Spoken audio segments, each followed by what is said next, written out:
Hey there, welcome to my channel again. I'm just going to go through my vinyl. Yeah, no, what it is, I can't remember what channel it was, but they put up what was your first album? Or I think it was not first album, first heavy metal album. I think it was. I can't remember what it was now. I think it was what was your first heavy metal album. So I was going to go through my heavy metal album, the very first one I picked up. Just got to get it down here. It's In the Eyes. Alright, if I can just find it. There you go. I managed to find it. That was pretty quick.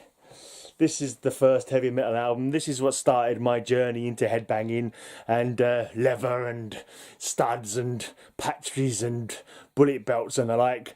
Yeah, Iron Maiden's The Number of the Beast. I remember. I don't know when it was exactly, but let me think. I must have been about 15. So what would that be? That would be, I don't know, 84. How old am I? Yeah, I think that'd be about 84, maybe. Maybe a little bit later than that, actually. I'm sure I was still at school anyway. I was thinking I was about 15, or it might have been a bit older, it might have been 16 or 17, I'm not too sure. But I was going through my record, well, not my record collection, but I was going through the house records, like some of my mum's records and what have you. At that time, I was listening to all sorts. I would listen to, like, now that's what I call music #1. I remember buying that. I remember having that in my collection. But it must have been around about a little bit well after that I've discovered heavy metal, because yeah, from then on I didn't buy any of that, so the kind of thing, I just bought this kind of thing instead. So yeah, I remember buying stuff like the Communards and Eurasia and whatever pop stuff was in the charts. I had a reggae bloody best of kind of album, just listened to what my rest of my family listened to, really. Anyway, I was going through all the records that were in the house, and this was in there, and I was like, where the hell did this come from? I didn't know my big brother Grant, he'd bought this. Apparently he liked it, but he never actually mentioned it to me, or I never heard him playing it ever or anything like that. And I certainly enjoy heavy metal more than he does. But apparently he bought this back in the day. I think he might have bought it because Steve Harris was a West Ham fan, and he had like Up the Irons on the back of the cover, or somewhere on the cover in the thanks list or something. And of course we're both from East London, both from Leytonstone actually, where Steve Harris was born and grew up in Leytonstone, didn't he? Apparently, I never saw him, but he's a bit older than me, so that doesn't make. He probably moved out. He probably made his millions and moved out by the time I was into Iron Maiden. I'm pretty sure he was, because yeah. Anyway, so I saw this one in the collection.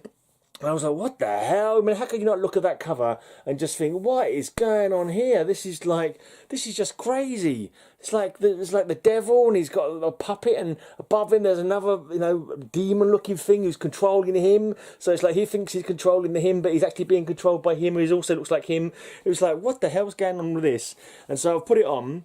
A lot of people have said Invaders is a rubbish track, but it's the first track I heard, because it's the first one on side A. And as far as I'm concerned, it's an awesome track, because I carried on listening. If it had been a bad track, I would have stopped listening, wouldn't I? But instead I listened to this and I was like, wow, this is what I'm going to listen to now.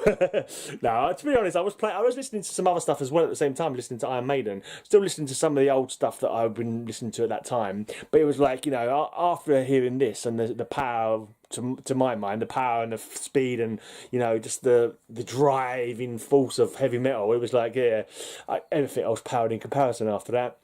And all the other records I had got given away or put somewhere hidden away, and I had to go and buy all the Iron Maiden records, and from there it was a long slippery slope, or a short slippery slope, I don't know. I was into metal straight away practically after listening to this. And yeah, first gig I went to back in '88 was them Monsters of Rock in Donington, when they just brought out the Seventh Son of a Seventh Son album. I remember when I saw that was coming out, I saw it advertising NME, and I was like, oh yeah, I've got to buy that. And I think I probably bought it the day it came out, I'm not too sure, certainly very soon after it came out. It wasn't as good actually, but I think by then I started going off him a bit, because I started getting into heavier stuff, faster stuff like thrash and that. But you can never deny the legacy, the influence that these guys had on metal and in my life, certainly. So without Iron Maiden, I wouldn't have gone on to all the stuff like Broken Hope, death metal that I'm listening to nowadays, and thrash and whatever. But yeah, you still got to appreciate, and yeah, you can still listen to the old albums like this one particularly, and you're like, yeah, this is awesome. It's still good to this day, Maybe some of the newer stuff isn't so much to my taste, but yeah, you can never fault the first 6 albums, 7 albums maybe. But anyway, that's it. That was my journey. That was my first heavy metal album. Just thought, yeah, hopefully people would be interested to hear about that. Anyway, cheers for watching.